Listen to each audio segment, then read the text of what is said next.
Brandon Hamer out here at Owner's Acres giving you this week's agronomic update. As you can see behind, we do have a little bit of harvest left. We've wrapped up most of our trials. We still have just our cover crop trial here left to harvest, and we left it just planted a little bit later. Corn was a little wet, so we're letting it dry down just a little more. But as harvest progresses rather rapidly here, we thank the Lord for the good weather, everything that's been going on. We just remind everybody, first of all, as we see the truck zipping in and out of Aurora West here, just slow down, be safe, take your time. We're in good shape. The other thing that provides us is a good opportunity to get some fall field work done.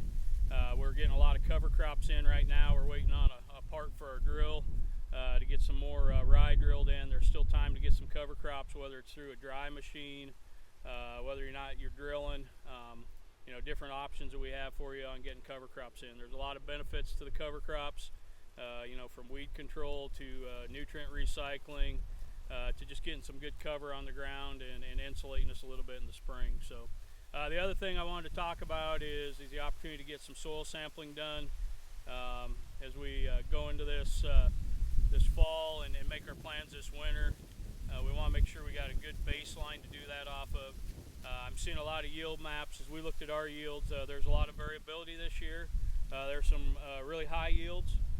So you take a 300 bushel spot in a field, and that's removing over 105 pounds of phosphorus that you're hauling to town in your truck to the elevator. So we have spots that we're removing 105. I know there's other spots in the field, maybe green snap or different things happened where maybe we're at 200.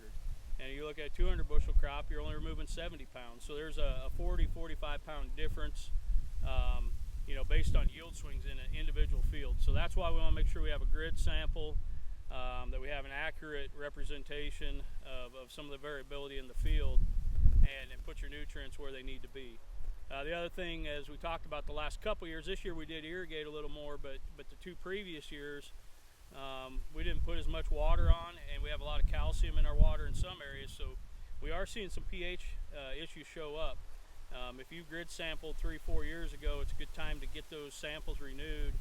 Make sure you're not missing a pH issue out in your field as well. So we have plenty of time to get soil sampling done based on where harvest has progressed to and with the weather forecast coming up.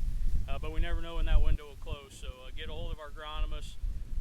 Soil sampling is one of the most important decisions you make on your farm, and a lot of times we maybe overlook that, but we've been grid sampling here at Aurora Cooperative for 22 plus years, and it's still one of the most fundamental things that we'd recommend on your farm to start out every season. So if you got any questions, contact your local agronomist location, and we'll be happy to work with you.